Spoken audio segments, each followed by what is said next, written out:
3 महीना हो गया सरकार बने हुए। अभी तक जो भी नियुक्ति पत्र बांटा है ये उन लोगों को बांटा जो ज्वाइन कर चुके हैं। बिहार में महागठबंधन सरकार के सत्ता में आने के बाद से ही पक्ष और विपक्षी दलों के नेताओं के बीच जुबानी जंग जारी है।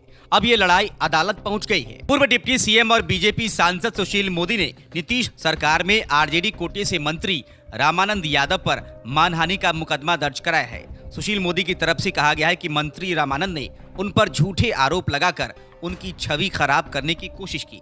परिवादी सुशील मोदी ने पटना सिविल कोर्ट के मुख्य न्यायिक दंडाधिकारी के कोर्ट में आईपीसी की धारा 499 और 500 के तहत ये मुकदमा दायर करवाया है। सुशील मोदी ने परिवाद में कहा कि मंत्री रामानंद यादव ने उन पर उप मुख्यमंत्री रहते अपनी ताकत का इस्तेमाल कर क्रिश्चियन सोसाइटी की जमीन पर मॉल का निर्माण और खेतान मार्केट की जमीन जबरदस्ती कब्जे का आरोप लगाया है। मंत्री रामानंद यादव पर दायर मुकदमे को लेकर सुशील मोदी गुरुवार को पटना सिविल कोर्ट पहुंचे।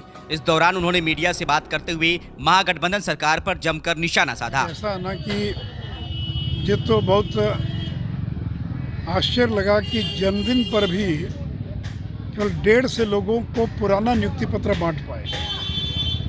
3 महीना हो गया सरकार बने हुए।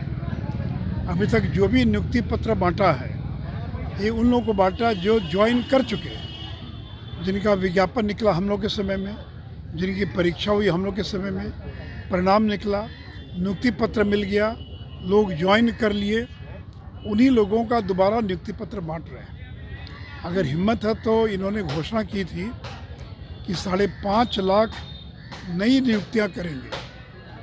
अब 3 महीने में मुश्किल से 5,000 भी पद सृजित नहीं किया, क्योंकि जब पद सृजित करेंगे तब नियुक्ति होगी।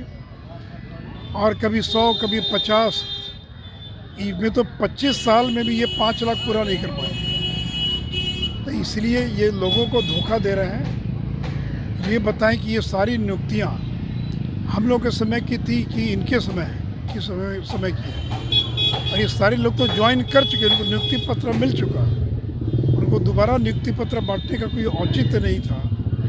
लेकिन नौजवानों को धोखा दे रहे हैं। इन्होंने तो कहा था कि हम 4.5 लाख नई नौकरियां देंगे और 5.5 लाख पुरानी जो रिक्तियां हैं उनको भरने का काम करेंगे। लेकिन तो पहले यही तो बताएं वो कि कितनी रिक्तियां यहाँ पर मौजूद हैं, ये तो उनको बताना चाहिए। तेजस्वी यादव लेकिन ये कह रहे हैं कि लगता है बीजेपी वाले लोग अखबार नहीं पढ़ते हैं, विज्ञापन उनको देखना चाहिए कि विज्ञापन निकल रहा है या नहीं। तो विज्ञापन निकल के क्या होगा, ये तो बताया ना मैंने आपको कि पहले की जो नियुक्तियां थी उसी का भी बांट रहे हैं। वे आपके डिप्टी सीएम बनने के बाद कोई विज्ञापन निकला हो, कोई परीक्षा हुई हो और उसकी ज्वाइनिंग कराए तो समझ में आता है। सारी प्रक्रिया पूरी हुई हमारे समय में, और वो भी जन्मदिन पर 25-50 हज़ार लोगों को बांटते तो बात समझ में आती। 150 लोगों को नियुक्ति पत्र बांट रहे हैं, वो भी बासी पुराना नियुक्ति पत्र बांट रहे हैं। तो देखिए बिहार का नौजवान बहुत समझदार है, और इन लोगों ने जो वायदा किया कि 10 लाख नौकरी देंगे, इसमें ये विफल हो गए हैं। और तो बूंद बूंद से सागर भरना चाह रहे हैं, कभी 150 कभी 200। अब मुख्यमंत्री जी 16 तारीख को 10,000 सिपाहियों की को नियुक्ति पत्र देंगे।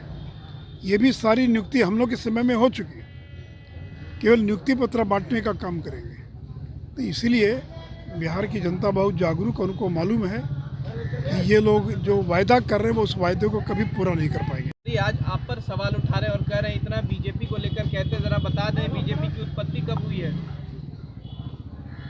इससे क्या उत्पत्ति कब हुई, इससे क्या मतलब है? जन्म तारीख पूछने का कोई संदर्भ होगा ना, क्या संदर्भ? नहीं, आपने जिस तरीके से बोला था ना कि नीतीश कुमार कहीं भी नाक रगड़ सकते हैं, पैर पकड़ सकते हैं, उसको लेकर कहा कि बीजेपी खुद बता देना कि उनकी उत्पत्ति कब हुई है और कहाँ से हुई है। 1980 में हुई उत्पत्ति। उन्होंने जनता दल से कहा, तुलना किया कि जनता दल से बीजेपी की उत्पत्ति हुई। जनता दल से क्या मतलब? चलिए।